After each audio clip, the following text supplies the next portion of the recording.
तू यहाँ क्या कर रहा है साले? He's my husband. अनन्या पागल हो गई हो तुम।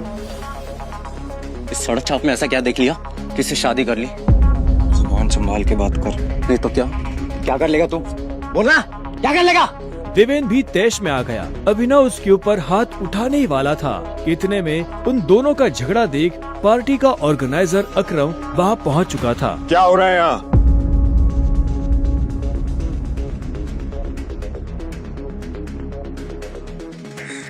अकरम सर, देखिए इस आदमी को, ये क्रिमिनल है, जबरदस्ती आपकी पार्टी में घुसाया। इधर आओ।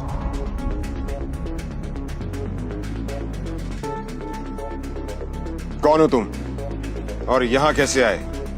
Actually, ये मेरे पति है। अकरम को अनन्या की बात पर विश्वास नहीं हुआ। तुम इस पार्टी में इनवाइटेड नहीं हो। इससे पहले कि मैं पुलिस को बुलाऊं, चले जाओ यहाँ से।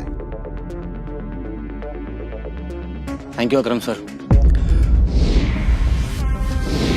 अनन्या, तुम भी इससे दूर रहो, साला गरीब कहीं का। रुको।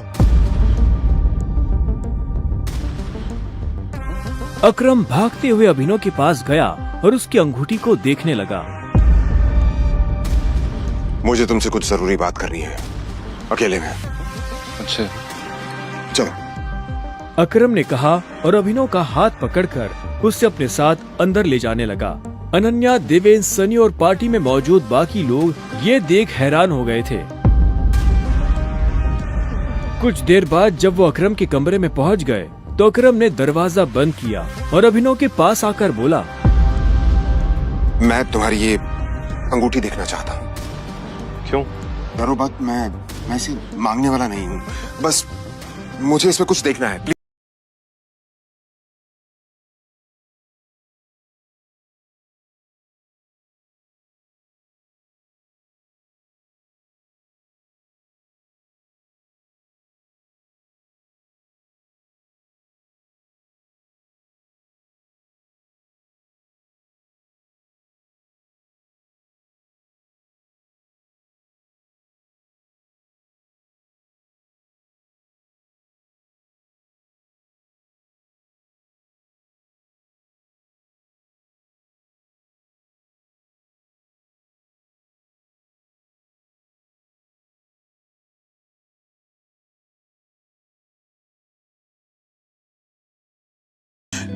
हाँ, 18 सालों से मैं तुम्हें ढूंढने की कोशिश कर रहा हूं। तुम हमारे टाइगर हो, हमारी हजारों करोड़ों की एम्पायर के वारिस, जिसे हम 3 दोस्तों ने मिलकर शुरू किया था। मैं, तुम्हारे पापा संजय गढ़वाल और राणा अग्निहोत्री। वो देखो। इतना कहते ही अकरम ने दीवार पर टंगी एक तस्वीर की तरफ इशारा कर दिया, जिसमें संजय, अकरम और राणा तीनों मौजूद थे।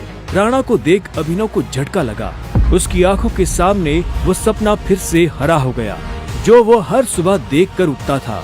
उस रात अभिनव के पिता को जिस आदमी ने गोली मारी थी वो राणा था। अभिनव की जिंदगी रातों रात पलट चुकी थी। उसके साथ जो हुआ उस पर उसे अभी तक यकीन नहीं हो रहा था। उसके हाथ में अपने पिता की तस्वीर थी, लेकिन उस तस्वीर में वो गुस्से से भरी निगाहों से राणा को देख रहा था। अगर उसका बस चलता तो वह अभी के अभी अपने पिता की मौत का बदला ले लेता। मैं तुमसे पूछना ही भूल गया, इतने सालों तक तुम थे कहाँ थे तुम? पापा के जाने के बाद मैं एक अनाथ आश्रम में पला बढ़ा। कई सालों के बाद वहां से निकला, काम करने लगा ताकि पढ़ाई के लिए पैसे जोड़ सकूं। लेकिन इस दौरान आप लोगों ने मुझे ढूंढा क्यों नहीं? टाइगर, ऐसा नहीं है कि मैंने तुम्हें ढूंढने की कोशिश नहीं की। जैसे कि मैंने तुम्हें बताया कि तुम्हारे पापा के जाने के बाद माफिया वर्ल्ड में अफरा तफरी मच गई थी। हम उसे भी संभाल रहे थे और तुम्हें भी ढूंढने की कोशिश कर रहे थे, लेकिन वक्त के साथ साथ तुम्हारा चेहरा भी बदल रहा था, इसलिए तुम्हें ढूंढने में बहुत मुश्किल हो रही थी। फिलहाल अब तुम मिल गए हो। अब तुम्हें देखकर मोंटी और बाकी सब लोग बहुत खुश होंगे। मोंटी का नाम सुनते ही अभिनव को गुस्सा आ गया था। मोंटी एक गद्दार का बेटा था। अभिनव ना तो उस गद्दार के बेटे से मिलना चाहता था और ना ही बात करना चाहता था। लेकिन पापा ने तो मुझे कभी इस माफिया ग्रुप के बारे में कुछ बताया ही नहीं। वो चाहते तो मुझे बता भी सकते थे। तब तुम बहुत छोटे थे, शायद इसीलिए संजय ने तुम्हें इन सब चीजों से दूर रखा। लेकिन मेरा यकीन मानो, मैंने तुम्हें ढूंढने की बहुत कोशिश की। अब तुम मिल गए हो तो मुरझाया हुआ द माफिया किंग फिर से जिंदा हो जाएगा। चीयर्स। अभिनव के मन में कई सारे सवाल उठ रहे थे। उसे समझ नहीं आ रहा था कि राणा का राज अकरम और बाकी लोगों को पता क्यों नहीं चला, और क्यों एक गद्दार का बेटा अभिनव की गद्दी पर बैठा हुआ था। इससे पहले कि अभिनव अपने आप को कोई जवाब दे पाता, अकरम उसके पास आया और उसने अभिनव को 50 करोड़ रुपए का एक चेक थमा दिया। ये लो, इसे रख लो। जब तक तुम टाइगर की पोजीशन नहीं पा लेते, तब तक तुम्हें इसकी जरूरत पड़ेगी। अभिनव ने अकरम के हाथ से चेक लिया और उसे देखने लगा। उसकी जिंदगी पलट तो गई थी, लेकिन अभी भी ऐसे कई सवाल थे जिनके जवाब उसे नहीं मिले थे। एक बात और, तुम्हारी असली पहचान के बारे में फिलहाल किसी को कुछ पता नहीं लगना चाहिए। इसलिए अभी तक जैसे जीते आए थे वैसे ही जीते रहना, समझे? अभिनव ने हाँ में सिर हिलाया और दोनों कमरे से बाहर आ गए। इधर अनन्या चिंता भरी निगाहों से उस कमरे के दरवाजे को देख रही थी जिसमें अभिनव और अकरम थे। वो ये जानने के लिए बेताब थी कि उन दोनों के बीच अंदर क्या बात हो रही थी और अभिनव को आने में इतनी देर क्यों लग रही थी। लगता है आज अभिनव अपनी दवा चखेगा। वैसे कितने दुख की बात है ना, शादी के बाद बेचारा ऐश करने से पहले ही मर जाएगा। ये सुन अनन्या को झटका लगा। वो जानती थी कि अकरम के लिए किसी को मारना कोई बड़ी बात नहीं थी। अकरम सर जैसे गटर के चूहों को बर्दाश्त नहीं करते हैं, साफ कर देते हैं। देखना ये भी नहीं बचेगा। इसे कहते हैं शादी करके मर गया। वो बात सच हो जाएगी ये। अनन्या को ये सुनकर बुरा लगा। कोई इंसान किसी दूसरे इंसान की मौत पर खुश कैसे हो सकता था। प्लीज एटलीस्ट उसके बारे में इस तरह से बात तो मत करो। तो कैसी बातें करें? जिसके जैसे लक्षण होते हैं ना, उसके बारे में वैसी ही बातें होंगी। देवेन सही कह रही है वो, बिल्कुल ठीक कह रही हो। हमें उसके बारे में ऐसे बात नहीं करनी चाहिए। वैसे भी मेरे दादाजी ने कहा था कि मरे हुए लोगों के बारे में ना गलत बात नहीं करनी चाहिए।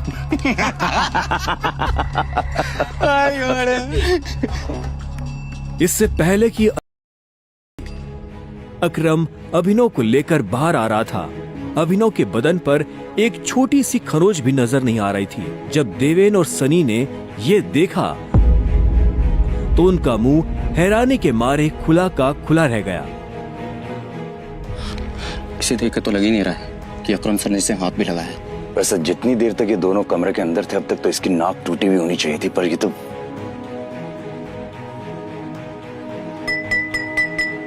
लेडीज एंड जेंटलमैन, मैं आप सबको किसी से मिलवाना चाहता हूं।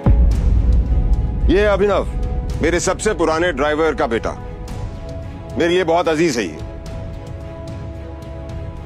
अकरम ने जैसे ही अभिनव का सबसे परिचय करवाया तो देवेन और सनी खुश हो गए, लेकिन अनन्या को ये सुनकर झटका लगा।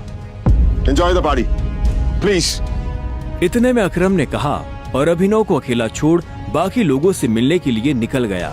देवेन और सनी को अभी तक समझ नहीं आ रहा था कि अकरम अभिनव को इतना भाव क्यों दे रहा था। अभिनव को इस बात से कोई लेना देना नहीं था कि सनी और देवेन उसके बारे में क्या सोच रहे थे। उसकी आंखों के सामने बस रह रहकर अपने पिता की शक्ल आ रही थी। उसे वो रात याद आ रही थी जिस रात को राणा ने संजय को गोली मारी थी। अभिनव को ये भी याद आया कि उसे खुद भी गोली लगी थी, लेकिन उसकी किस्मत अच्छी होने की वजह से वो बच गया था।